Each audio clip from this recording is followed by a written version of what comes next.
masa probation itu, masa uji coba itu adalah masa percobaan bukan hanya perusahaan nyoba kita, tapi kita juga nyoba tentang bidang ini.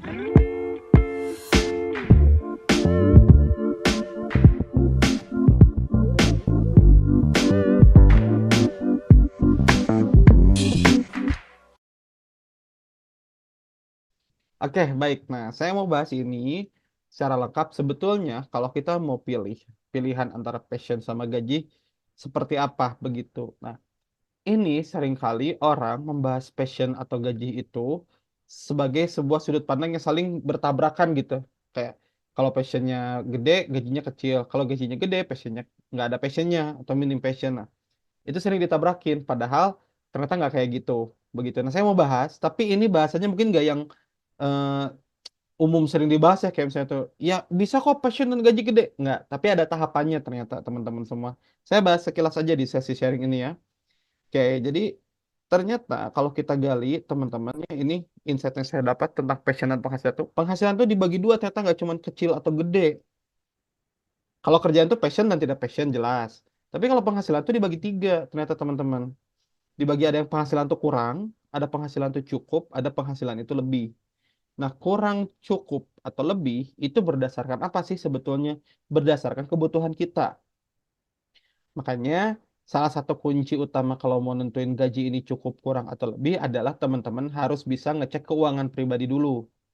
Sebenarnya kebutuhan pribadinya berapa? Begitu. Misal, di sini ya, misalnya Mas Sahlan, misalnya, ya, gitu. Harus tahu berapa penghasilannya. Bisa jadi gini, penghasilan UMR itu bisa jadi berlebih, atau bisa jadi kurang. Nah, jadi kita harus paham dulu tuh. Yang pertama pahami dulu penghasilan itu ya. Karena ini yang jadi patokan nanti. Karena ada orang ribut gini, passion tapi penghasilannya kecil. Tapi pas saya tanya berapa kecilnya? 10 juta. Ya mungkin 10 juta mah cukup bagi dia gitu. Pembandingnya dia nggak passion tapi gajinya 100 juta gitu. Nah, jadi kalau kita ngomongin pertama ada dua dimensi. Dimensi passion, ada dimensi penghasilan. Ya. Tapi penghasilan sendiri bagi tiga. Nah, saya mau bahas sebetulnya kayak gimana dari masing-masing area ini dan teman-teman coba nanti saya ingin teman-teman di sini juga boleh sharing di kolom chat tuh ya. Teman-teman lagi masuk ke kategori apa? Oke? Lagi masuk ke kategori apa? Nah, saya bahas. Ada 6 kategori atau 6 tipe sebetulnya kalau ngomongin passion dan penghasilan. Nah, saya bahas dulu yang pertama ya, dari yang sini dulu. Ada tipe ke satu. Apa tuh tipe ke satu? Tipe di mana orang itu ngerjain kerjaan nggak sesuai passion dan penghasilannya juga kurang. Jadi apa? Nggak enjoy dan nggak cukup juga duitnya gitu.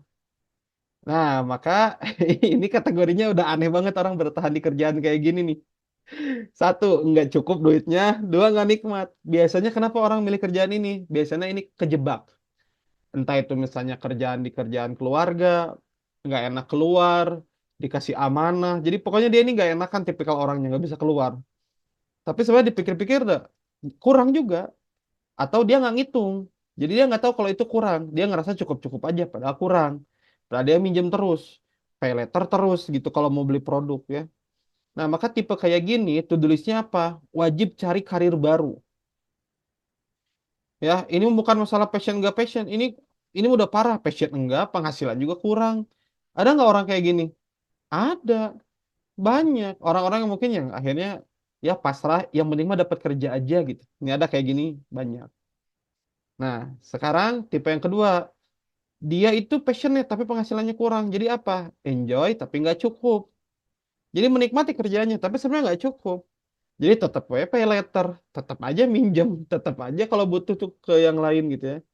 Nah, kalau karakter kayak gini, dia nikmatin kerjaannya tapi duitnya nggak cukup, maka harus bisa belajar naikin gaji atau mencari karir yang memang bidangnya sejenis gitu. Itu pilihannya. Naik gaji itu gimana? Bisa minta gaji naik atau misalnya kalau dia pendapatan bisnis dinaikin. Ya, harus dinaikin terus gitu. Dinaikin terus. Jadi benar serius untuk belajar marketing, belajar bisnis kayak gitu. Harus tahu bagaimana cara menghasilkan dari passion dia gitu. Itu tipe yang kedua. Tapi nggak usah cari karir yang tiba-tiba random baru. Coba perdalam di karirnya itu, gimana cara dapetin duit secara maksimal. Karena hampir hari ini, semua passion itu bisa ngasilin duit yang gede. Caranya gimana? Paling banter, paling minimal pakai konten. bikin konten ya. Kalau teman-teman ingat terakhir ya kita suka nonton nggak tukang kerupuk yang ganti-ganti kostum. Itu kan ya goreng kerupuk cuma goreng kerupuk aja gitu. Ya nggak? Tapi dia kan senang berkostum. Menurut saya passionnya salah satunya adalah mungkin dia tipikal yang suka tampil, mungkin dia tipikal yang senang apa namanya tuh ya, have fun, sehingga disuruh pakai pakaian apapun dia mau gitu. Seneng lah. Dan sekarang duitnya jadinya cukup naik tuh. Bagaimana dia ngontenin kerjaan dia yang biasa aja. Sekarang banyak tuh. Guru-guru, guru honorer, guru pedalaman, dia bikin metode-metode yang bisa diajarin naik di Instagram, naik di TikTok gitu. Nah, ini yang berikutnya, tipe yang berikutnya adalah nih tipe ketiga. Nggak enjoy sih, not passion, nggak enjoy, tapi cukup penghasilannya. Cukup-cukup aja. Nah, kalau dia nggak enjoy tapi cukup, cukup tuh definisinya, Cah. Definisinya apa? Plus-plus lah, pas lah. Ya, nabung kecil banget lah. Kadang bisa nabung, kadang nggak. Gitu. Jadi, itu cukup pas-pasan begitu ya. Untuk hidup aja cukup. Nah, ini, maka kalau tipe 3 kayak gini, itu harus bisa menstabilkan dulu hidupnya. Jadi kayak clear, penghasilannya udah stabil. Terus kalau udah punya stabil, carilah karir yang baru. Karir baru yang kemana? Yang sesuai sama passion dia. Itu kalau tipe 3 ya. Nah, berikutnya baru yang keempatnya tipe 4. Tipe 4 itu apa? Dia enjoy, menikmati karena sesuai passion dan penghasilannya cukup. Kalau ini tipikalnya apa? Secara umum dia udah sesuai passion, penghasilan cukup, tapi ya belum berkembang aja. Kenapa? Karena kalau sekedar cukup, banyak nanti gini teman-teman. Hidup itu semakin usia bertambah, amanah nambah, peran nambah, sehingga kebutuhan biaya juga nambah. Apalagi misalnya kerasa misalnya di suami itu, udah nikah, udah punya anak, nanti nambah terus tuh biaya-biayanya. Begitu. Sama buat istri, kalau udah nikah, jadi banyak mungkin perlu biaya tambahan buat ini dan itu kan sama aja. Pendidikan misalnya. Jadi teman-teman semua, kalau sekedar cukup dan gak bisa nabung, itu tetap harus naik gaji atau dinambahin penghasilannya. Dicari caranya tetap naik. Cuman ini udah mending. Makanya ini ada warnanya. Kalau warnanya merah, ini berarti cepet-cepet jangan berada di kondisi itu karena kalau lama-lama nggak akan bener hidupnya nanti nggak beres nanti akan ada efek negatif. Tapi kalau tipe 4 ya oke lah. Bisa kita tarik nafas, stabil boleh. Ya kerjaan itu. Nah yang berikutnya, tipe 5 nih. Berlebih duitnya. Ada gitu penghasilannya gede. Nah ini yang disebut dengan gaji gede ya. Tapi nggak enjoy-enjoy banget. Nah kalau kayak gini gimana? Boleh nggak? Boleh-boleh aja. Tergantung alasannya dan kondisinya. Misalnya dia lagi ada kebutuhan buat nabung. Ya, nabung gede biar nanti dia fokus bisa ngerjain passion dia. Biar nanti dia bisa ngebantu keluarga dia. Biar nggak banyak pikiran dan lain-lain. Itu boleh. Ya bisa-bisa aja jadi nggak enjoy tapi berlebih oh itu nggak apa-apa nabung aja yang cepet gimana dong passionnya diwadahi di aktivitas yang lain misalnya di komunitas misalnya di ekskul misalkan di kegiatan kantor apapun boleh tapi kalau dalam urusan kerjaan ya biasa aja nih dia nggak enjoy tapi berlebih satu-satunya yang bikin dia enjoy adalah tanggal gajian itu teman-teman ya jadi kerja happy-nya pas tanggal gajian udah selesai gitu. Nah, ini dua tipe ini oke lah, oke gitu. Maksudnya kalau kondisinya teman-teman kayak gini bisa. Jadi kalau misalnya bilang tadi sesuai passion tapi gajinya kecil, kalau kecil itu cukup nggak masalah. Tapi kalau kecilnya kurang jangan, ya benar harus pindah. Terserah mau pakai yang tipe 5, mau ke 4 boleh ya, gitu. Yang pasti teman-teman kagok edan ya kalau misalnya udah berada di area yang nggak gini yang kurang passionnya ataupun penghasilannya, sekalian pilih yang bagus sekalian buat teman-teman. Nah, terakhir, selain tipe 4 dan tipe 5 ada yang paling utama nih. Nah, ini. Tipe 6 enjoy. Dia menikmati karena sesuai passion. Dia seneng, dia happy. Dan ternyata apa? Berlebih lagi uangnya. Banyak lagi. Nah, kalau tipe 5 tadi, ya, sorry. Tipe 5 yang nggak enjoy dan berlebih duitnya, disarankan apa? Tentuin dulu stabilitas hidupnya, biar tenang. Habis itu apa? Sambil cari karir yang baru. Karir yang lebih sesuai sama passion dia. Begitu. Entah itu di freelance dulu atau gimana, Sabtu minggunya dipakai, itu boleh. Nah, kalau yang terakhir, yang enjoy dan berlebih, yang dilakukan apa? Kalau udah passionate di bidang itu, terus penghasilannya juga gede, maka yang difokuskan bukan nyari karir lagi. Bukan disuruh fokus nambah duit, jangan. Jangan fokusnya nambah lebih banyak. Tapi fokusnya gimana impact kita lebih kerasa, gimana dampak kita lebih gede. Begitu, ya. Karena semakin udah expert, nanti dia nambah, dia ngasih impact lebih gede, penghasilan datang dengan sendirinya, dengan bertambah begitu. Nah, jadi kalau bicara definisi Kang, apakah gaji atau passion dulu yang dipilih? Ini tergantung kondisinya kita lihat. Penghasilannya kurang atau cukup? Ya kalau cukup ya nggak apa-apa, cuman pindahlah gitu. Gitu. Kang, saya passion gajinya kecil. Sekarang gaji kecil di mana? Di sini, misalnya tipe 2. Oke, bisa nggak dinaikin? Bisa nggak dikembangin terus? Bisa Kang. Ya udah lanjutin aja naikin gajinya gitu, naikin penghasilan. Gitu. Ini kaidahnya teman-teman semua ya. Kenapa sering orang identik kalau milih passion itu gajinya kecil atau penghasilannya kecil? Kaidahnya, semua pekerjaan, semua aktivitas yang kita lakukan, kalau mulai dari nol, penghasilannya pasti kecil. Selalu gitu. Pengalaman kecil, ya hasilnya juga kecil. Nah, makanya banyak orang tiba-tiba misalnya gini, saya pindah sesuai passion ah. Ya udah pasti penghasilannya lebih kecil. Karena apa? Karena kan dia mulai dari nol. Sedangkan di pekerjaan sebelumnya yang tidak sesuai passion, dia udah mulainya, udah levelnya mungkin beda. Emang udah layak dibayar gede. Nah, tapi pahami itu bisa naik tuh nanti. Passion tuh semua juga sama. Kita juga semua sama kok. Semua kerjaan itu diawali dari nol. Begitu. Diawali dari nggak tahu jadi tahu gitu.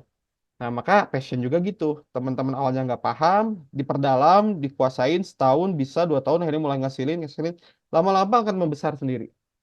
Begitu. Itu udah tabiatnya ya, gitu ya. Selama teman-teman fokus di situ, apalagi ngasih impact buat orang, nah itu akan bisa ngasih dampak positif juga dari penghasilan ataupun ke pemaknaan hidup. Ya, jadi udah nggak ada lagi teman-teman pertanyaan tentang milih mana passion atau gaji.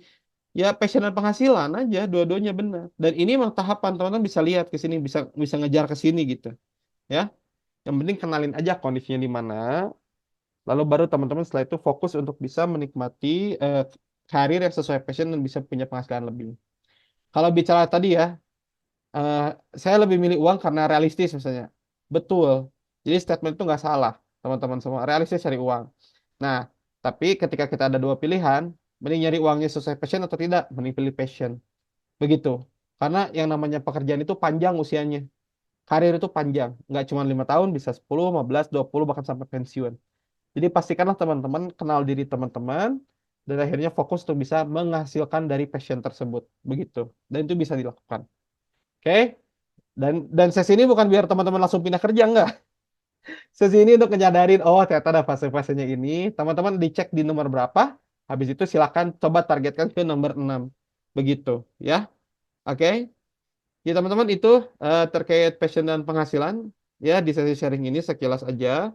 Kalau sekiranya teman-teman ada merasa pingin insight tambahan, boleh nanti kita diskusi juga. Kalau teman-teman ingin kenal passionnya, merasa bingung, silakan ikutan aja sesi konsultasi talent mapping di kita juga bisa.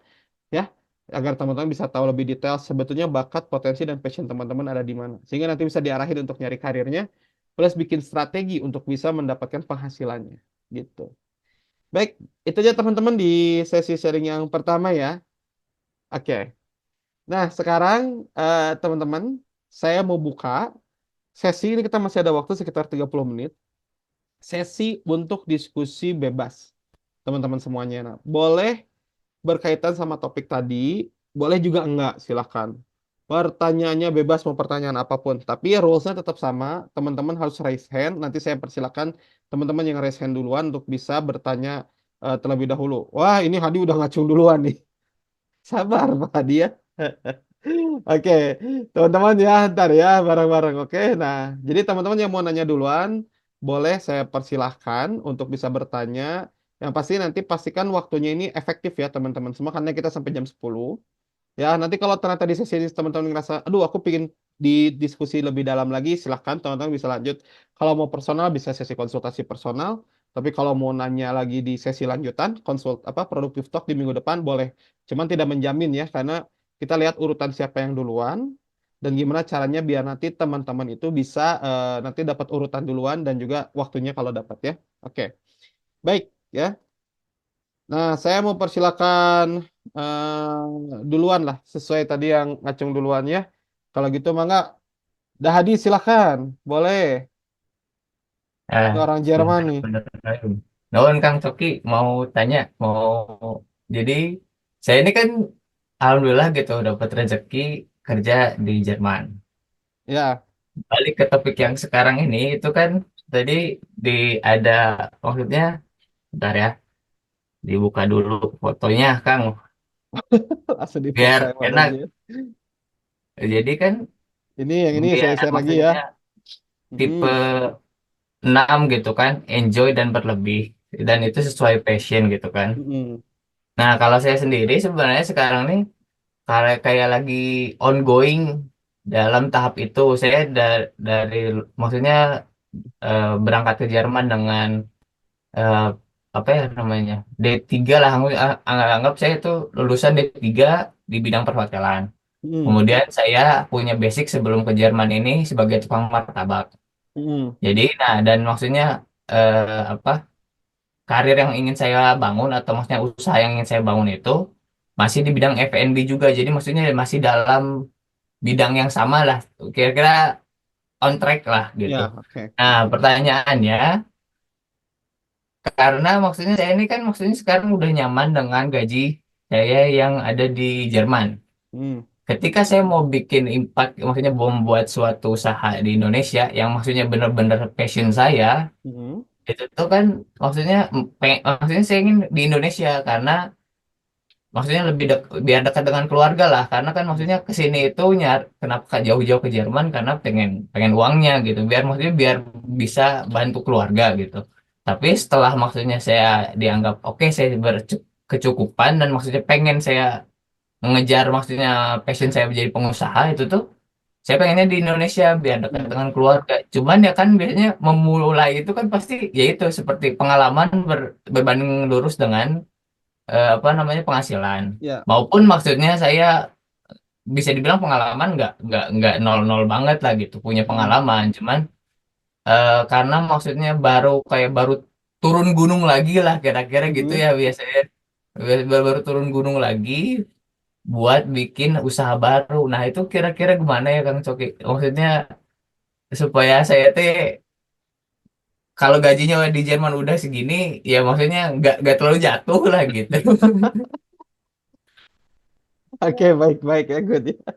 Karena gimana caranya pas saya mau mulai bisnis itu nggak terlalu jatuh ya, nggak jauh gitu ya. Yang pertama sebetulnya jangan banyak berekspektasi tinggi. Jadi ekspektasi kalau ngomong itu tadi nih, saya mah realistis orangnya, realistis. Makanya tadi saya sebutin kan, ketika kita mulai ke hal baru, kalau sesuatu dimulai dari nol, pasti akan dari bawah juga. Pasti akan dari bawah, nggak mungkin tiba-tiba gede gitu. Jadi kalau misalnya, nah ini soalnya gini, ini banyak kejadian di orang yang switching karir gitu, pindah. Oh emang saya tuh entrepreneur banget gitu ya. Pas pindah tetap aja bakal dari nol, karena apa kan baru mulai ngerintis. Makanya strateginya yang harus benar. Strateginya gini, eh, kurang tepat kalau kita misalnya kerja kantoran, terus ngumpulin modal, dan berharap setelah itu keluar dari kantor dan bisnis, tiba-tiba pas bisnis langsung mulai gajinya sesuai. Oh, nggak mungkin. Bisa jadi itu setahun, bisa jadi 1,5 tahun, bisa jadi 2 tahun. Tergantung dari apa? Tergantung dari ilmu yang kita miliki. Begitu. Kan ada juga orang yang bikin bisnis 2 bulan tiba-tiba melejit gitu. Ada juga yang viral tiba-tiba. Ada juga banyak juga gitu. Banyak gitu. Jadi, nah, yang perlu teman-teman kuasai gini, untuk membangun sebuah bisnis ataupun ketika mau ngejalanin passion yang baru, ya, usaha baru, perlu yang namanya ilmu. Jadi, saran saya, modal ketika kita mau bangun ke sana, sekarang punya kesempatan secara biaya, pertama adalah kumpulin modalnya, yang kedua kumpulin ilmunya, kuasain gitu. Jadi pahami dulu tuh branding apa, pahami dulu tuh ini apa gitu. Sehingga pas ke Indonesia tuh bukan benar-benar dari nol, ilmunya udah ada, modalnya juga udah ada. Jadi kita udah ready gitu. Karena nanti coba deh digali ya. Sebetulnya kalau orang bikin bisnis, itu kira-kira butuh modal berapa? Kan nanti tergantung model bisnisnya kan. Kalau teman-teman mau jualannya gerobak, pop ice gerobakan, tentu beda sama bikin bisnis franchise. Nah, saya nggak tahu detailnya tuh. Teman-teman lebih jago kalau teman-teman belajar langsung sama Marex Marindo. Foodies.id tuh ada kelas-kelas online-nya. Saran saya perdalam di situ, Kang Hadi dan teman-teman yang mau mendalam itu. Jadi kalau mau start bisnis itu kayak gimana? Nah, saya selalu ngewantit ke teman-teman semua, nge-share. Kalau teman-teman mau masuk ke sebuah dunia baru, apalagi bisnis, jangan saran saya, jangan masuk dulu terus belajar.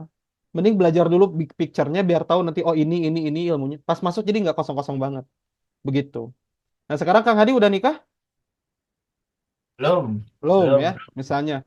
Itu akan lebih mudah pas mau mulai bisnis itu. Karena nanti gini, kan kita misalnya sekarang punya gaji penghasilan, nabung. Balik ke Indonesia misalnya punya tabungan sekitar berapa ratus, misal ini ya, misal ya. Maka harus dialokasiin dari sekarang. Misalnya balik punya 200. Oke, saya akan butuh apa aja nanti di Indonesia 200 itu. Satu, apakah mau mulai nyicil rumah, apakah mau ini bisnis semua atau apa. Sehingga nanti ditakar tuh. Termasuk nanti kita bisa ngitung. Sebenarnya saya tuh kontrak itu perlunya sampai kapan sih? Kapan saya perlu pulang ke Indonesia dan kapan saya harus bertahan di situ? Jadi ini yang sering problem soalnya. eh ini beberapa kasus yang pernah dialami sama saya juga ya. Jadi ada orang kerja di perusahaan BUMN juga di Indonesia, gajinya gede. Terus dia bilang sebenarnya mimpi saya mah bisnis kolam ikan katanya gitu. Jadi pebisnis desa gitu. Nah, ketika ditanya, oke, berarti berapa lama atau berapa banyak uang yang kamu butuhkan? Nah, dia nggak tahu. Dia nggak nakar. Jadi pertanyaan berikutnya adalah, kapan momen keluar yang tepat berarti? Terus dia bilang, ya nanti kita lihat aja, Kang. Gitu. Nah, itu nggak punya planning. Jadi, Kang Hadi dan teman-teman, kalau emang mau balik ke Indonesia, berarti harus punya exit plan yang konkret. Yaitu adalah, oke, mau bisnis apa, butuh modal berapa, apa ilmu yang bisa saya pelajari di sini dulu. Pas udah dapat ilmu, udah dapat dana, balik ke Indonesia, oke, sip. Saya udah ngalokasiin dana, salah satunya untuk bisnis dan hidup selama 1 tahun. Ada saya. Ya udah, selama 1 tahun itu eksperimen lah untuk bisnis. Begitu. Jadi kalau misalnya, aduh gimana sih bulan ini gajinya kecil, nggak masalah. Kan itu lagi eksperimen. Asal serius. Karena nanti kalau yang serius, ada mentornya, itu akan melejit. Termasuk nanti kumpulin juga dana untuk cari mentorship bisnis. Ya, jadi Kang Hadi udah ke Jerman, udah ke luar negeri, punya kesempatan belajar gede di sana. Jangan sampai pulang ke Indonesia sama kayak mahasiswa baru lulus belum pernah belajar bisnis gitu. Jangan. Jadi sama-sama bingung kan.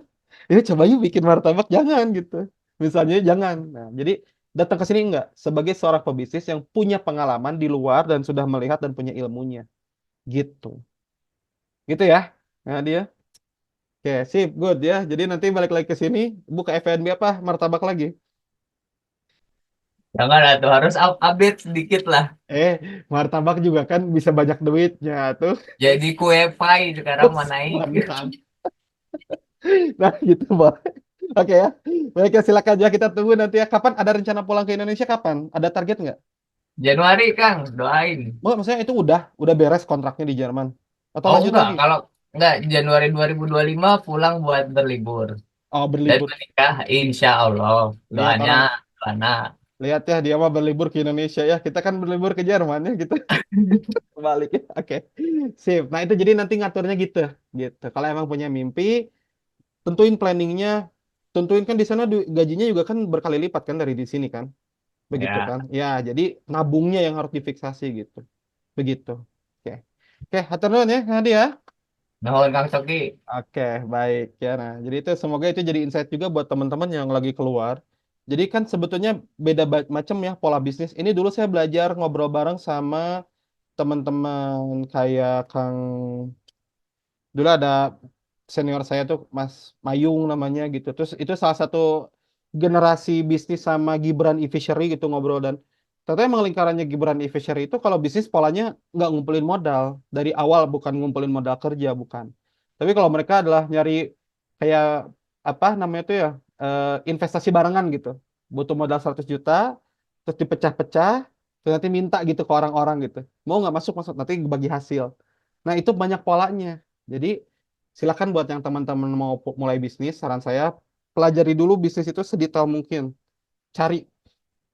Nah, gitu. Kalau nanti mau, mungkin saya akan share linknya mentorship bisnis juga ada sama Kang Dewaka Prayoga. Teman-teman bisa ikutan. Bukan saya ngajar, karena saya bukan ahli di bidang itu. Ya, kalau mau belajar langsung ke ahlinya aja. Oke, baik. Terima kasih ya, Kang Hadi udah membuka pertanyaan. Sekarang kita lanjut ke ini ada Ahlan wasahlan ada ya. Mas Sahlan, gimana kabarnya? Sehat?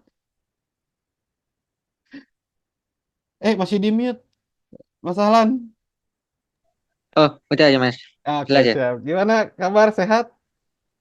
Sehat, sehat Aduh, Alhamdulillah. Alhamdulillah. Masih ngajar? Iya, saya tadi pas sama menjelaskan tentang konsep itu kayak yang di Bagan itu, Hmm? Oh gitu. Saya jadi tahu. Oh saya di nomor berapa ya saya udah bayangkan Mas. Oh Heeh. dan iya sih emang harus kita harus ada aksi Mas ya. Harus ada Mm-mm. itu sih.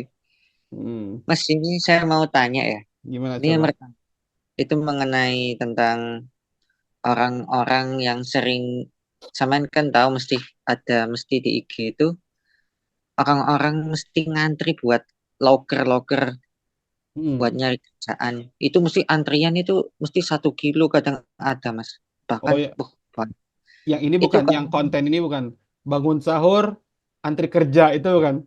ya Ya itu semacam. itu ya. Ha, oke oke. Terus terus. Kalau menurut perspektif Masnya itu apakah mereka didorong oleh eh bukan didorong sih.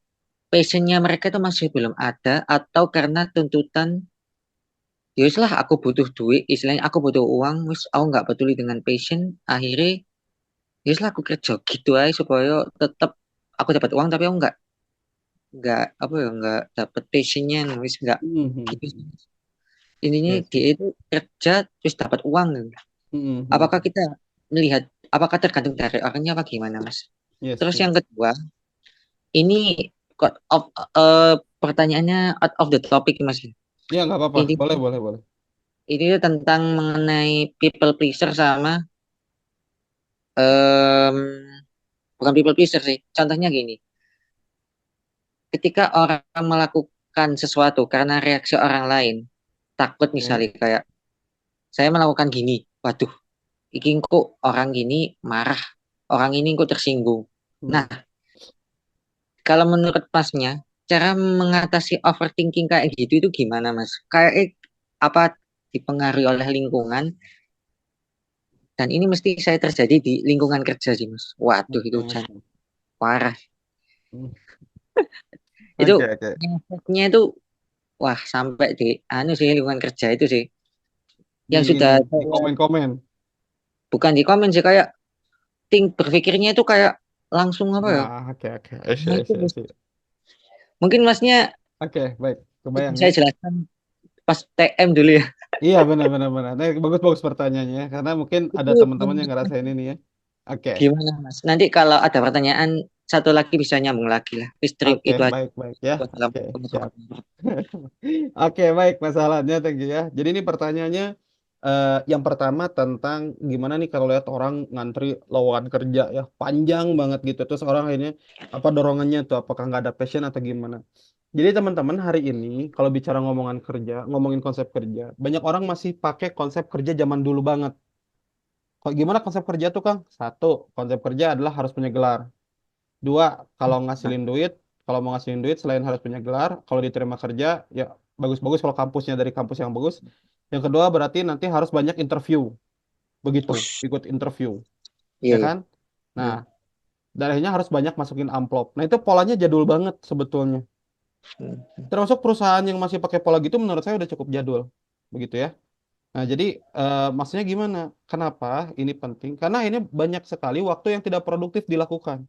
Ini orang-orang ini ngantri ribuan orang, terus gimana coba? Ya kan? Gimana akhirnya yang terjadi tuh waktu mereka terbuang banyak juga gitu. Makanya pernah dibahas tuh sama siapa waktu itu ya. Intinya kurang lebih eh, itu ngomongin tentang produktivitas saja, kurang produktif. Nah, sekarang kalau orang akhirnya masih pola kayak gitu gimana? Ya mungkin karena nggak paham aja pola nyari kerja itu ada hal yang baru kok sekarang gitu. Sekarang itu kita bisa menawarkan jasa kita bisa nyari kerja di mana-mana gitu. Bahkan kalau buat orang yang bisa ngerjain punya skill yang itu mendunia, misalnya desain, misalnya data analis atau coding, itu kan nggak harus kerja di kita, bisa kerja dari luar negeri. Kakak saya itu kan dulu bisnis bareng sama saya teman-teman ya. Terus saya sendiri yang nge-push kakak saya udah keluar aja dari perusahaan ini gitu. Karena kok kakak saya keluar dari perusahaan saya juga keluar. Dan akhirnya kakak saya justru lebih melejit gitu karena dia bekerja di eh, freelance luar negeri desainnya gitu. Oh, gajinya berlipat-lipat bahkan hampir 10 kali lipat dari gaji dulunya gitu. Gitu. Jadi itu dia juga nggak nyangka kok bisa ya. Padahal apa yang membedakan itu? Kemampuan bahasa Inggris. Udah itu doang. Skill ngedesainnya sama, kliennya sama, requestnya sama, tapi yang beda adalah pakai bahasa bahasa Inggris saja. Nah, poinnya apa? Hari ini banyak orang yang belum tahu caranya nyari kerja yang benar kayak gimana. Begitu. Makanya Kenapa kita selalu pernah bikin kelas gimana cara menghasilkan 2 digit dari passion? Itu bukan ngarang semua, itu emang real. Gimana caranya dari passion bisa ngasilin duit? Sekarang kan banyak banget ya ibu rumah tangga ngasilin duit 10 juta pakai jualan digital produk dan lain-lain. Intinya bahwa orang-orang ini kenapa ikutan antri dan lain-lain ini bukan masalah lagi passion atau apa, mungkin lebih ke pemahaman tentang nyari kerja begitu. Dan yang mendorong mereka nyari kerja semua juga sama, adanya kebutuhan biaya. Nah, jadi sebetulnya kalau ngomong apakah orang yang nyari kerja itu butuh passion? Enggak, menurut saya semua orang butuh uang gitu mayoritas. Kalau misalnya tadi kecuali udah nikah, saya bukan nyari kerja, saya nyari aktivitasnya gitu, itu beda. Tapi kalau kayak ngantri harus capek-capek gitu, pure dorongannya uang, ada kebutuhan. Itu nggak masalah kok, nggak negatif gitu. Membiayai diri, membiayai pasangan, keluarga, oh itu hal yang mulia. Jadi boleh teman-teman, apapun kerjaannya selama halal, oh saya apresiasi begitu. Cuman yang salah adalah kalau udah ngecek, udah gajinya kurang masih tetap bertahan, nah itu yang ngaco gitu, itu yang salah. Jadi harus ngecek kurang nggak, kalau kurang ya naik lagi ya tuh. Nah, orang-orang yang udah gajinya kurang tapi nggak mau pindah, nah itulah orang-orang yang berada di zona nyaman begitu, hidupnya nggak nyaman tapi dia berada di zona nyaman. Kenapa? Karena nggak mau berkembang. Itu yang pertama ya. Oke, dan saya nggak bisa nyalahin karena emang salah satu pendidikan yang kurang di Indonesia adalah pendidikan cara menghasilkan uang. Begitu. Coba teman-teman diajarin nggak cara ngasilin uang? Dengan jurusan teman-teman sendiri deh yang kuliah. Saya di biologi nggak diajarin gimana caranya menghasilkan dengan ilmu biologi gitu. Ini bisa dipakai di mana, gajinya di mana? Enggak, makanya nggak pada ngerti. Makanya lulus tetap aja yang dia pikirkan nyari loker masukin. Itu pun ada di kampus selevel kampus saya gitu, ITB gitu. Kebayang kampus-kampus yang maksudnya nggak top 3 yang mungkin pengajarannya juga biasa aja ya. Ini bukan masalah pembanding bukan, tapi maksudnya ya di saya aja yang digadang-gadang gitu. Tetap aja masih nggak tahu cara nyari kerja gitu loh maksudnya gitu. Makanya itu yang mungkin jadi PR bareng di sini, teman-teman yang tahu sharing yuk ke keluarganya minimal paling dekat. Itu. Nah, itu yang pertama. Kalau yang kedua tentang people pleaser. Ini udah sempat dibahas di pertemuan pertama kalau nggak salah, ini yang nanya Kang Hadi ya juga sama people pleaser gitu ya. Tapi saya bahas sedikit. Boleh nanti lihat rekamannya teman-teman kalau ada yang mau lebih detail ya. Masalah juga bisa. Terus saya bahas sedikit bagaimana kita menghadapi kok saya jadi seringkali eh, overthinking terhadap respon orang lain. Nah, jadi pernah kita bahas tuh teman-teman semua bahwa overthinking itu bakat. Bakat senang mikir. Ya, jadi ada orang punya bakat senang mikir. Dipikirin yang berat-berat gitu ya. Nah, itu namanya overthinking tuh. Nama bakatnya intellection bisa, empati bisa, analytical bisa. Jadi kemampuan berpikir bagus. Cuman salah make aja. Salah make. Jadi kita make kemampuan kita untuk memikirkan sesuatu yang tidak pasti dan malah efeknya tidak produktif. Jadi itu salah siapa? Salah kita. Kita nggak tahu cara makainya. Kayak misalnya saya ngobrol sama istri. Istri saya suka pandai sekali menganalisa sesuatu dan akhirnya keputusannya adalah dia jadi malas misalnya di beberapa hal kayak oh malas ah soalnya aku tuh gini. Wah, analisanya tuh tajam. Tapi endingnya analisanya dipakai untuk menormalisasi dia malas misalnya. Nah, saya bilang teh nanggung dong analisa juga gimana caranya nggak malas gitu, nah kayak gitu. Jadi kemampuannya ada, cuman ya mungkin bagi ada yang makainya sampai maksimal, ada yang nggak. Nah jadi pahami kayak gitu. Nah bicara overthinking, saya saranin teman-teman boleh baca buku, 2 buku ini menarik. Apa Seni untuk Bersikap Bodoh Amat karya Mark Manson, dan juga buku Berani Tidak Disukai, itu bagus. Jadi maksudnya bodoh amat itu kenapa diajak bodoh amat gitu. Bodoh amat lah. Bodoh amat terhadap hal-hal yang nggak bisa kita kontrol gitu. Salah satunya komentar orang. Karena waktu kita, pikiran kita terbatas dan energinya ketarik terus. Makanya bodoh amatlah terhadap hal-hal yang tidak bisa kita pengaruhi. Dan di buku Berani Tidak Disukai itu juga sama. Beranilah untuk tidak disukai karena komentar orang itu juga nggak bisa kita kontrol gitu loh. Itu menarik tuh. Dan kalau orang bisa aja nggak suka gitu. Saya bikin kelas kayak gini, ya. Buat saya itu ya sharing positif. Tapi ada yang nggak suka. Ah, ini mah pencitraan. Maka ada aja misalnya. Jadi kita nggak pernah bisa, bahkan, nah ini ya, kalau saya belajar role model Nabi Muhammad misalnya, dianggap yang paling baik di agama Islam, tetap aja ada yang nggak suka gitu. Makanya, oh itu tabiatnya. Makanya bukunya bagus, Berani Tidak Disukai. 2 buku ini silahkan dibaca biar kita bisa ngurangin overthinking. Fokus pada hal-hal yang lebih penting dan urgent yang bisa ngefek dalam hidup kita. Gitu ya mungkin ya, Mas Sahlan ya. Dan Iya teman-teman Mas. semua mungkin ya. Jadi kalau ada kepikiran, overthinking, itu potensi, tapi pakai dengan benar gitu. Overthinkingnya gitu. Sayang kalau energinya dipakai untuk akhirnya jadi ngedrop, jadi nggak produktif gitu. Gitu ya. Oke, Mas. Ya, siap. Thank you ya, Mas Ahlan ya. Eh, Oke, wah, Mas Ahlan nih guru ya dulu teman-teman ya gitu ya, ikutan teles mapping dulu bareng nih. Masih berjumpa sampai sekarang ya. Oke, alhamdulillah. Oke, ada Mbak Farisha, silakan nih. Ini lulusan Scotland. Bagaimana? Coba. Halo Mas, Halo. Assalamualaikum semuanya. Waalaikumsalam. Gimana gimana? Mas, sebelum sebelum aku bertanya, aku boleh sharing sedikit nggak soal yang Silakan silakan. pertanyaan Mas Sahlan tadi tentang people pleaser, karena kebetulan aku belajar juga tentang hal itu gitu. Silakan silakan silakan silakan.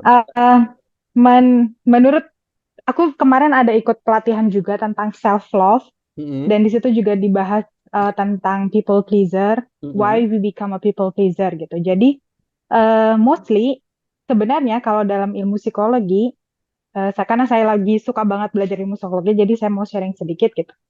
Eh, Orang-orang itu menjadi people pleaser karena dia tidak benar-benar mencintai dirinya sendiri.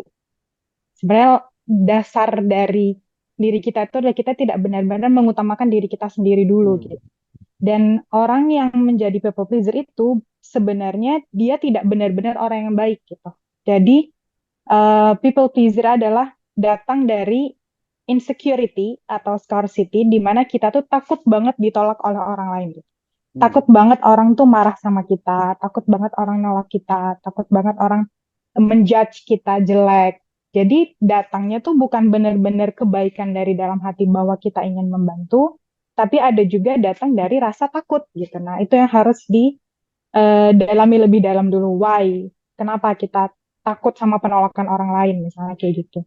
Terus yang kedua, di situ juga di-share kenapa kita tidak benar-benar mencintai diri kita adalah karena kita tidak memberikan boundaries yang sehat atas atau batasan ke orang lain gitu. Di mana kita tuh bisa mampu membantu mereka sejauh mana dan sejauh mana kita tuh nggak bisa bantu mereka gitu misalnya. Jadi kayak dan people pleaser itu mostly dialami sama orang-orang Asia gitu karena dia rasa nggak enakannya dan rasa takut untuk ditolaknya tuh besar ketimbang dengan orang-orang luar negeri. Karena waktu saya di UK ya saya pun tumbuh jadi orang yang not people pleaser anymore gitu. Jadi kalau misalnya menolak orang tuh mudah bagi saya gitu. Dan itu mm. kebawa gitu loh sampai sekarang gitu. Dan menurut aku tuh penting sih untuk dipelajari karena apa ya, culture yang berbeda, tapi itu juga kita tidak ditanamkan sejak kecil gitu loh. Bagaimana cara membuat batasan yang sehat sama orang-orang di sekitar kita. Gitu. Itu sih aku cuma mau sharing itu. Semoga bermanfaat soal people Good good. pleaser. Ya, nah betul betul betul. Jadi silakan tuh ya. Tadi diperdalam tuh ya. Nanti Teh Farisha men-sharing lebih detail kita di kesempatan lain boleh ya?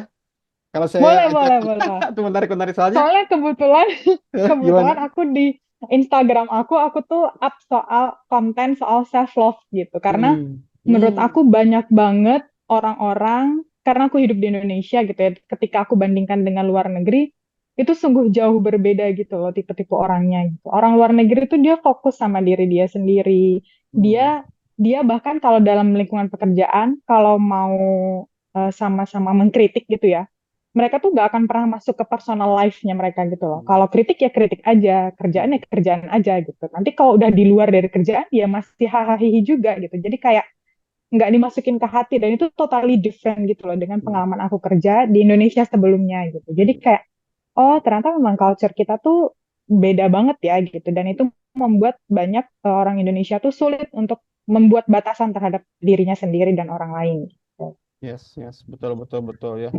Kayaknya emang saya tuh salah satu yang membuat saya juga belajar ya bagaimana meniru pola kita. Kan tuh nanti tuh endingnya gini ya.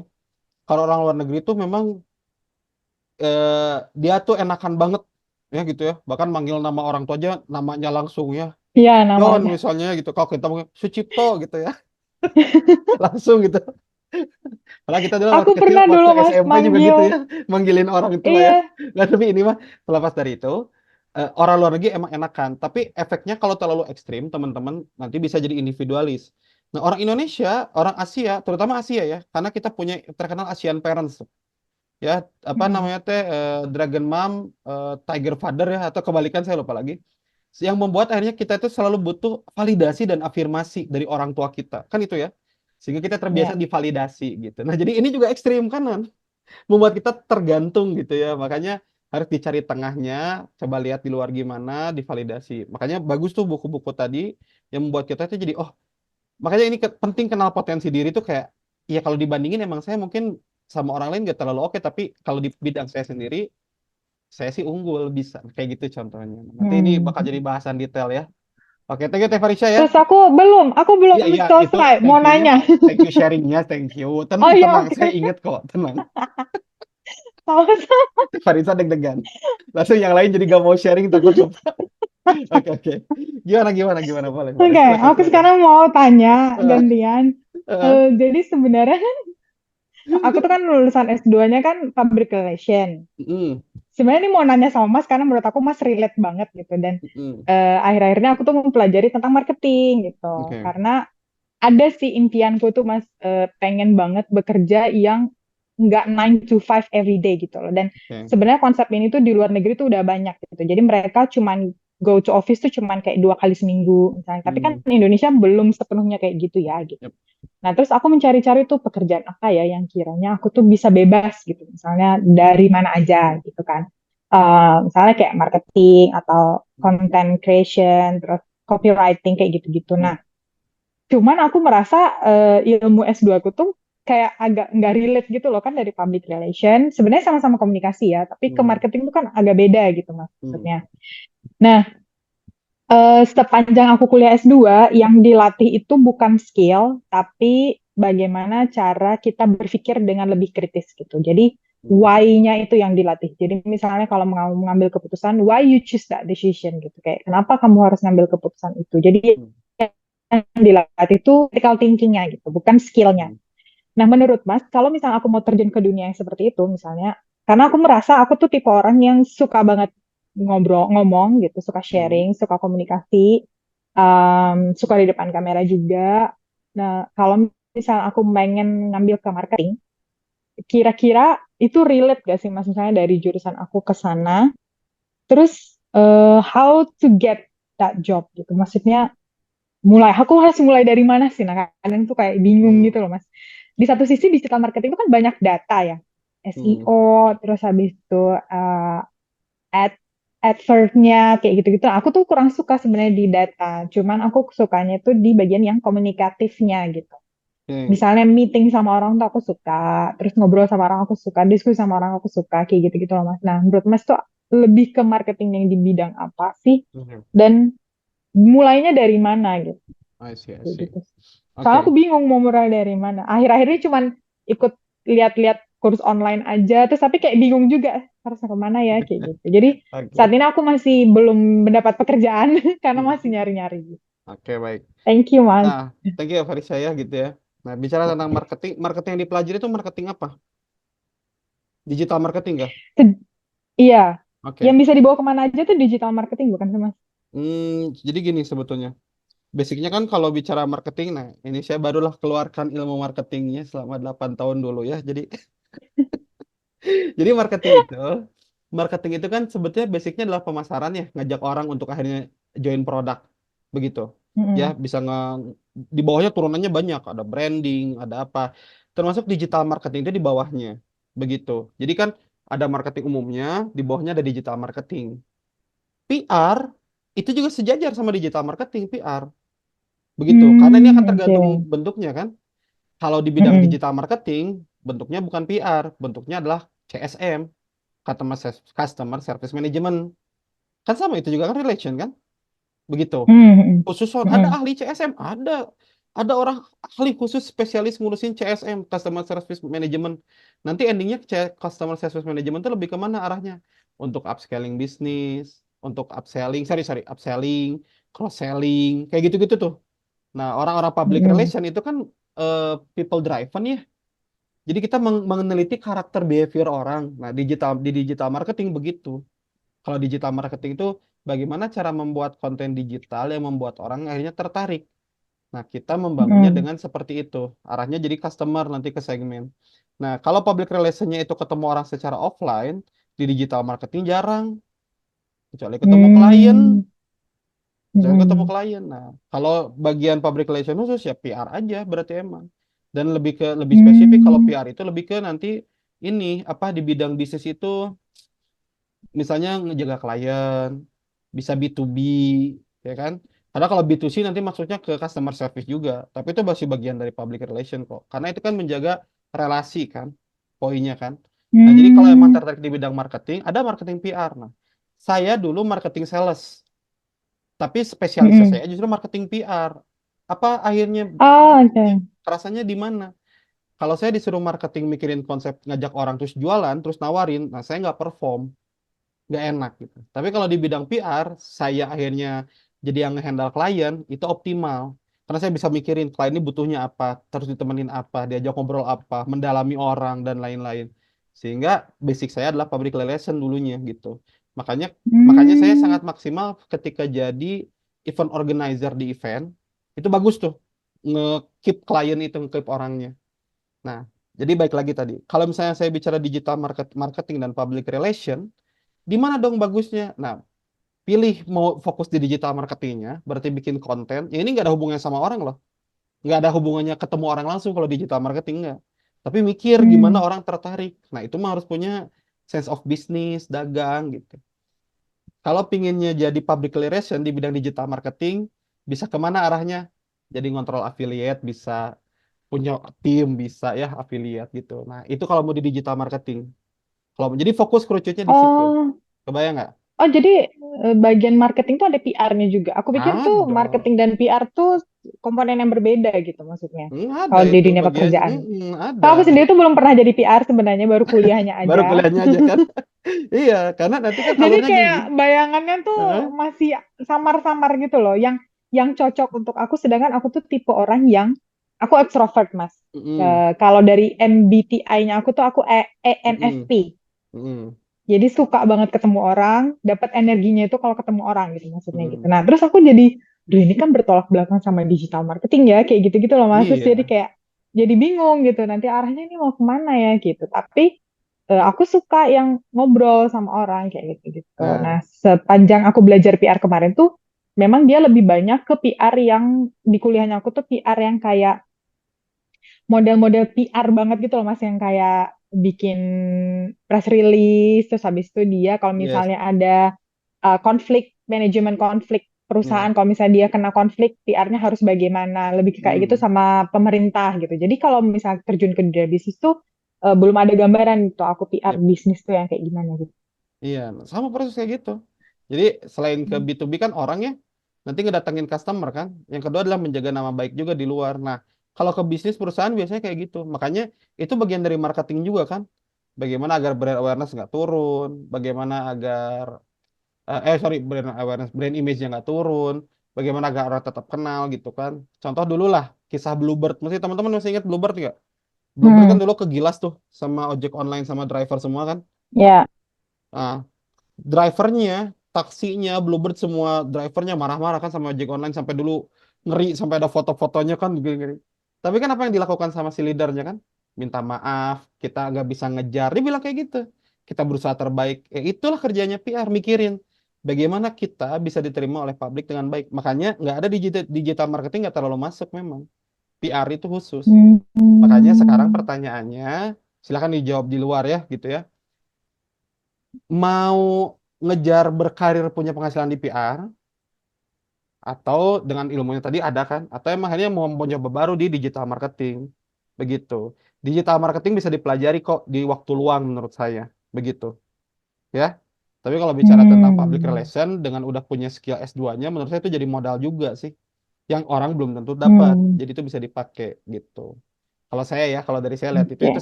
kalau misalnya akhirnya balik ke digital marketing yang mana nggak terlalu dalam PR-nya, buat saya pribadi mah sayang gelar S2-nya. Apalagi kalau emang itu dulu dipilih secara secara kesadaran kan, bukan Pertimbangan gitu ya, bukan benar. saya pilih S2 ngarang enggak kan. Nah, sayang kalau akhirnya nggak dan masih ke bidang yang sama kok. Begitu. Dan Iya, menurut oke. saya kalau senang Oke. ketemu orang, PR saran saya lebih lebih fokusnya di PR kalau ketemu orang gitu. Karena saya pernah di Hmm. digital marketing, pernah di PR, pernah di sales, pernah gitu. Kalau sales itu Hmm. ketemu Jadi yang orang, lebih banyak komunikasi sama orang di PR-nya berarti ya. iya di PR justru nanti gitu. Gitu. Kalau mau Oke, aku nyari jadi. contoh marketingnya juga PR tuh kayak teman-teman cari deh Iqbal Haryadi itu PR-nya bukan PR marketing juga di kitabisa.com tapi tuh kalau saya lihat pola beliau bergerak itu selain di marketing dia juga PR juga makanya konten-konten dia yang atur kayak gimana menampilkan perusahaan kitabisa.com keluar kayak gimana nah kayak gitu dia dia bukan digital Hmm, marketing bukan basicnya itu bisa jadi contoh tuh hmm. gitu Oke deh, oke. searchingnya Udah oke agak ada gambaran. Terima kasih, Mas. siap sama-sama ya Sebelumnya tuh kayak buta banget gitu, kayak tumpang tindih gitu loh semuanya. Ini kecampur aduk gitu bayangannya. yes Sekarang jadi yes yes. ngerti. Iya ya. Makasih Untung banyak. backgroundnya di marketing pas ya aku ya. Iya, pas banget bener. Oke, baik teman-teman ya Farisa ya. Baik, nah itu ya teman-teman. Jadi ketika mungkin dari sorry. Ini oh ya. Jadi kalau bicara tentang mau lanjut bisnis, saran saya nih, apakah saya masuk ke sini atau enggak? Teman-teman coba cek dulu apa hal yang udah ada di diri teman-teman. Kalau tadi dalam konteks tadi saya lihat Mbak Farisa punya background S2 gitu misalnya. Dan ini punya nilai lebih lah begitu ya. Punya nilai lebih kalau untuk nyari kerja gitu. Karena di beberapa perusahaan lowongan kerjanya masih pakai harus lulusan tertentu. Jadi saran saya itu bisa dicoba dulu. Apalagi kalau belum pernah kerja di bidang itu, coba dulu aja. Kalau ternyata udah nggak cocok, ya silahkan nanti dipertimbangkan lagi. Kan sempat saya bilang ya, kalau suatu saat kata perusahaan, bagus kamu cocok, tapi kitanya nggak cocok, ya nggak usah dilanjut. Itulah fungsi masa probation. Jadi silahkan dicoba dulu ya. Baik, nah ini ada ya terakhir. Mas Rizvi Yulianto. Ya, baik. Silahkan. Baik. Halo. Nah, Assalamualaikum warahmatullahi wabarakatuh. Waalaikumsalam warahmatullahi Baik. wabarakatuh.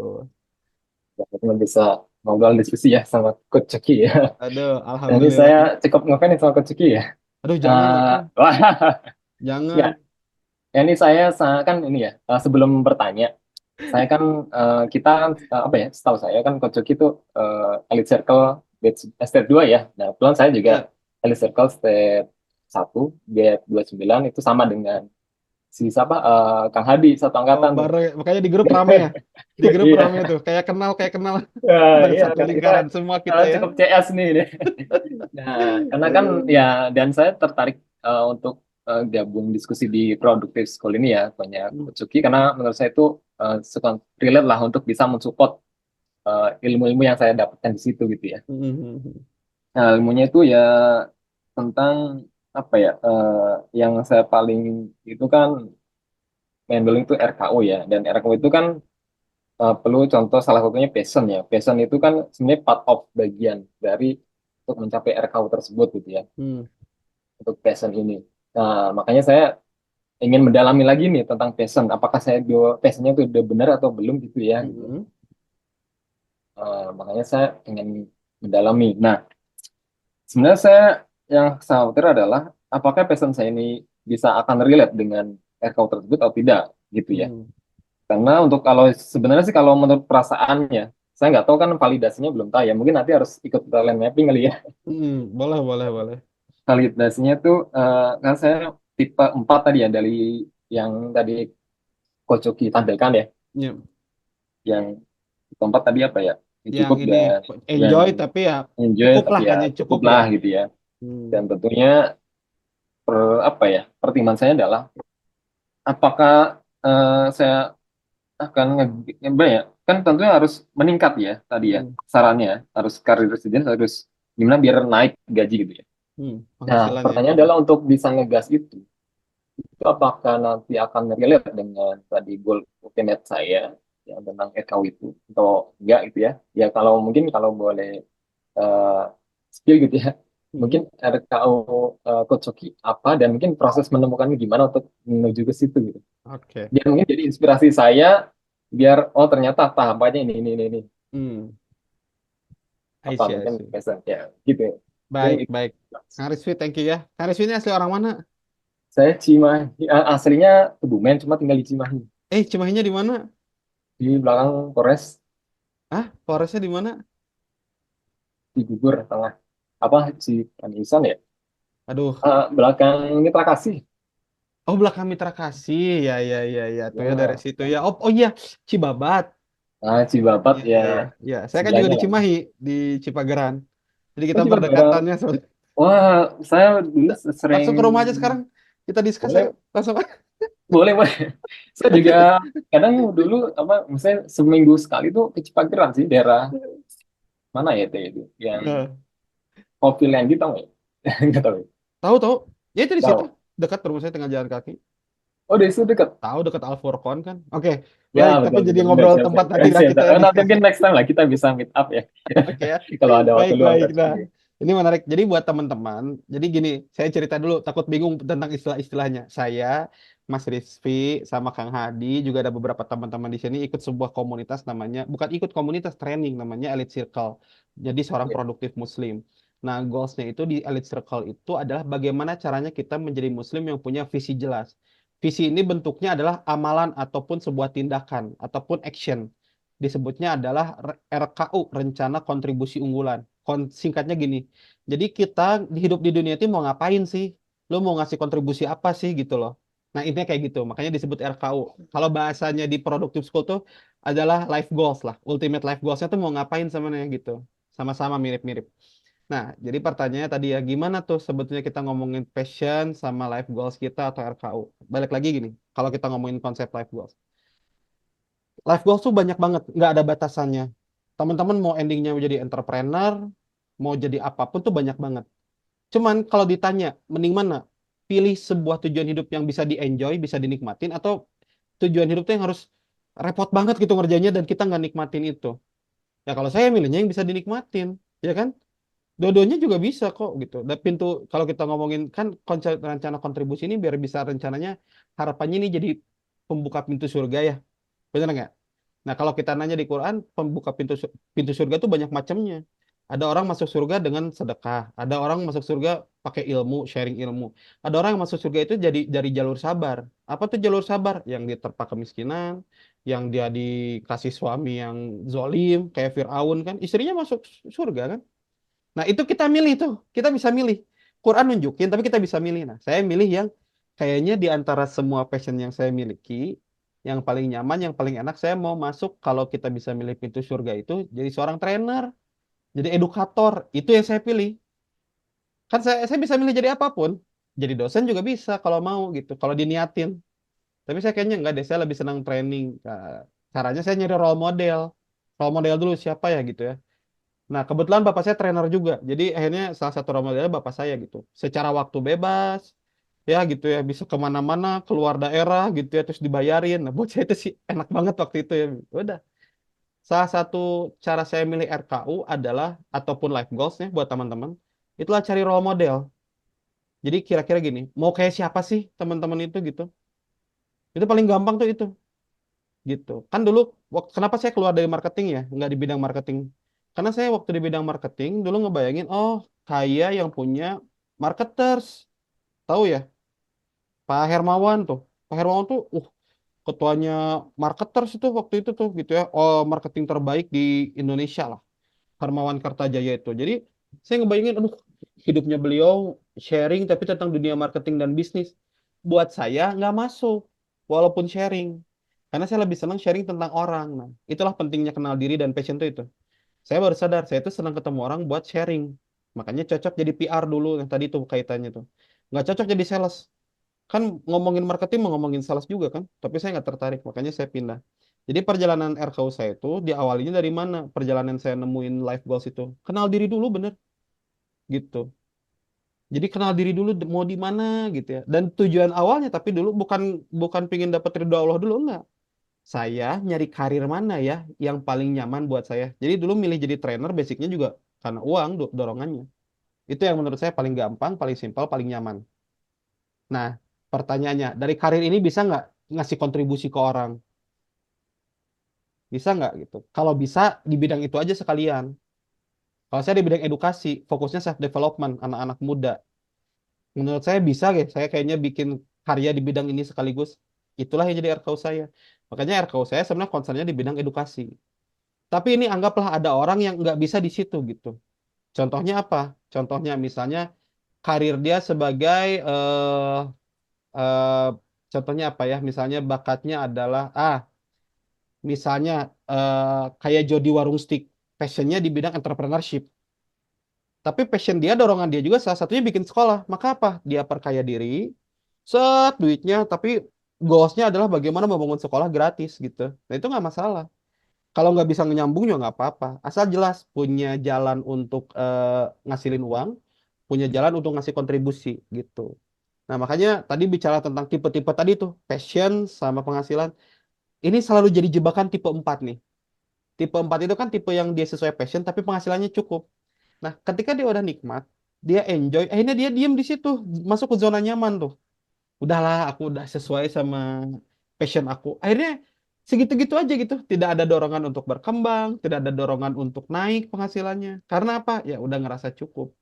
Padahal kalau kita punya mimpi gede, pasti di pikiran kita gini, wah ini harus segera digedein lagi nih, harus cepat nih, harus ada income-nya yang pasif income, biar saya bisa ngerjain hal-hal lain, biar saya bisa fokus ngasih kontribusi, biar saya bisa fokus ngasih impact yang positif, bikin karya yang gratis yang bisa saya share ke orang-orang tanpa harus bikin lagi dana.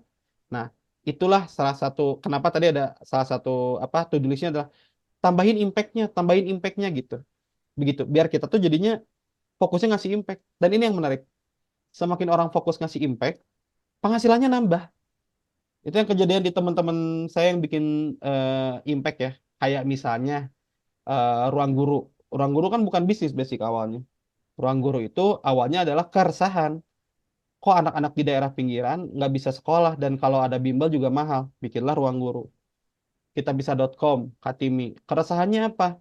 Kok ada orang di satu sisi punya duit tapi nggak tahu buat apa, di satu sisi ada orang butuh duit tapi nggak tahu dari mana. Ya udah bikin platform, akhirnya nyambung. Begitu. Jadi dari kayak gitu, dari keresahan diperdalam begitu. Ada yang kayak gitu polanya. Tapi kalau nggak bisa dicari kontribusinya, ikutinlah jadi warung stick. Bikin warung stick yang sangat besar, duitnya banyak, bikin sekolah gratis. Polanya bisa kayak gitu. Jadi itu ya, mungkin ya Kang Rizvi ya, begitu. Gimana? Coba terbayang nggak, tergambar nggak? Cukup terbayang sih. Hmm. Ada feedback yang tambahan nggak? Hah? Ada pertanyaan tambahan nggak tuh? Feedbacknya tadi kayak ngasih feedback apa ya?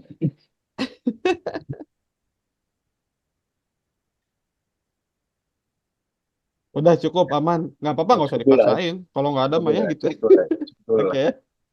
Baik, oke ya kalau gitu ya. Hati nuhun ya. Kak Rizky nanti join lagi ya, insya Allah ya minggu depannya kita. Siap, siap.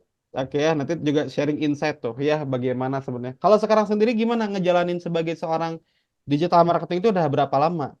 Ya, sebenarnya kalau digital marketing saya kurang lebih 2 tahun lah, 2 tahun kurang lah untuk fokusnya ya. Mm-mm. Itu kan apa ya, ya agensi lah, mungkin lagi bikin agensi, tapi ya mungkin belum di malam, juga belum dilegalisasi juga. Mm-mm. Itu, tapi kan kadang mikirnya gini sih, kalau agensi itu kan kayak nggak bisa scale up ya, karena kan berbanding lurus dengan kemampuan sebenarnya agak menukarkan waktu skill kita dengan waktu kita nih. Jadi Mm. untuk scale up itu makanya tadi kayak apa ya, makanya kan tadi cukup tapi yang tipe 4 tadi ya. Iya. Ya sesuai enjoy tapi cukup. Tapi untuk masuk ke naiknya itu agak susah gitu. Untuk Mm. masanya untuk agak susah. Karena kan tadi untuk agent marketing itu kan agensi ya tadi ya susah untuk kayak eh, scale up. Jadi kayak pengen apa ya menggabungkan kayak jadi sekali apa digital marketing tapi juga sekaligus jadi trainer gitu. Tapi trainernya apapun lah. Misalnya trainer digital marketing atau trainer. Kebetulan saya juga suka psikologis juga ya. Kayak human resource gitu ya. Iya, Apakah menggabungkan antara itu gitu, bisa. human resource dengan digital marketing tadi ya, Mm. biar istilahnya biar bisa scale up gitu ya, Iya, kan bisa. Mm-mm. eh, paling itu sih kadang yang masih Yes. jadi pertimbangan saya gitu. I see, I see. Iya, iya. Nah, jadi kalau misalnya aku bisa nggak gini, di semua bidang itu ada trainernya, butuh. Kalau misalnya trainer di bidang digital marketing ada nggak? Ada. Satu nge-training orang digital marketing. Tapi saya senang dunia psikologinya. Cobain atau copywriting. Cobain pakai NLP gitu. Aduh, tapi aku pingin yang ke orang lainnya gimana? Bisa tuh nyobain customer service-nya. Bisa juga misalnya ngajakin affiliate orang. Bisa. Teman-teman kalau tahu produk Sakina Family, buku, salah satu buku itu, tim affiliate-nya dihandle sama psikolog, sorry. Siapa tuh? Kang Zen Permana gitu. Jadi beliau bukan ahli marketing, tapi beliau memberikan gambaran bagaimana akhirnya membangun ya kedekatan dengan klien ataupun membangun kapasitas diri si tim-tim affiliate itu dari sudut pandang psikologi. Nah, kalau memang mau di bidang itu coba diperdalam karena banyak juga sebetulnya ada kaitannya gitu. Kalau psikologi mah rasa-rasanya semua bisa masuk sih, ya. Gitu dimasuk-masukin bisa semua gitu. Cuma nanti diperdalam dan memang butuh banyak gitu ya. Pengalaman saya sih beberapa poin itu. Jadi, nah poin berikutnya adalah kalau bicara gini, kalau teman-teman udah ngerasa stuck di satu bidang, saya kayaknya udah ngejalanin ini tapi stuck. Nah, maka saran saya adalah lakukan hal yang belum pernah dilakukan. Seperti apa? Cari mentor, eh, langsung nanya ke ahlinya. Kelemahannya orang bisnis atau kelemahannya CEO adalah nggak punya CEO. Itu selalu dikasih tahu dulu waktu kita konsultasi bisnis. Kelemahan CEO adalah nggak punya CEO. Kelemahan seorang leader adalah dia nggak punya leader lain di atasnya. Makanya cari mentor, cari coach untuk dimarah-marahin, cari mentor, cari coach untuk dikoreksi, cari mentor, cari coach untuk dievaluasi, itu yang dilakukan. Saya hari ini sama salah satu sobat saya itu sengaja kita coaching sama guru kita seminggu sekali berbayar. Begitu berbayar, kenapa? Ya karena emang butuh gitu, butuh dikoreksi, butuh dicek itu. Kita jadi kayak siswa lagi aja gitu, nulisin apa goals-goals itu gitu. Tapi itu yang perlu dilakukan. Jadi silakan teman-teman, kayak tadi Mas Rizvi ya gitu ya. Kalau sekiranya aku stuck nih, susah, oke. Jangan dinikmati kesusahannya gitu. Tapi dicari apa nih harus dilakukan berarti nextnya. Apa yang belum saya lakukan sehingga saya stuck di sini gitu. Itu pengalaman saya juga dulu gitu tuh, bisnis stuck. Malah banyak diskusi, padahal kita bukan waktunya diskusi gitu. Waktunya interaksi sama orang yang lebih handal dibanding kita gitu. Ya, semoga menjawab ya, Mas Rizvi ya. Thank you, Pak. Ya, Oke, terima kasih. kita nantikan beliau jadi trainer di tahun depan ya. Amin. Amin. Oke, baik teman-teman semua. Ini nggak kerasa ya udah jam 10.17 ya. Jadi kayaknya saya cukupkan dulu teman-teman. Nah, silakan teman-teman, mohon maaf ya ini di chat juga banyak sebetulnya masuk ke saya. Jadi cuman di sesi produktif talk ini saya ngajak teman-temannya untuk bisa ngobrol langsung. Jadi makanya silakan kalau ada pertanyaan disiapin. Insya Allah minggu depan kita akan ngobrol lagi ya, gitu ya. Di minggu depan itu bisa jadi mungkin minggu terakhir juga ya, teman-teman semua untuk kita bisa ngobrol bareng. Mohon maaf saya nggak bisa ngejawab semua di chat ataupun yang masih raise hand karena waktunya juga terbatas. Eh, Teman-teman kalau misalnya teman-teman butuh Kang, aku butuh konsultasi diskusi langsung aja deh, one on one pingin detail, teman-teman boleh ikut konsultasi personal deh. Atau misalnya Kang aku belum kenal passion, belum tahu minat bakat aku, silakan ikutan talent mapping, nanti kita sharing juga ya. Kang saya mah ingin ngerancang ke depan lah biar lebih clear life goal saya, apa saya mau bikin life goals, nanti ikut program juga Design Your Life Journey di kita ada. Itu 3 program utama yang ada di kita teman-teman ya. Satu, ngerancang hidup itu Design Your Life Journey. Dua, kenal bakat itu pakai talent mapping assessment. Kalau ingin ngobrol one on one, konsultasi personal bisa. Bisa sama saya, bisa sama tim juga. Insya Allah tim juga nanti di bawah pengawasan dari saya secara langsung begitu. Gitu mungkin teman-teman, saya ucapkan terima kasih teman-teman yang udah gabung di malam hari ini. Nanti insya Allah rekaman juga akan kita share. Kalau ada insight hari ini boleh di-share juga di tag kayak Productive School, kayak Coki Isroki boleh.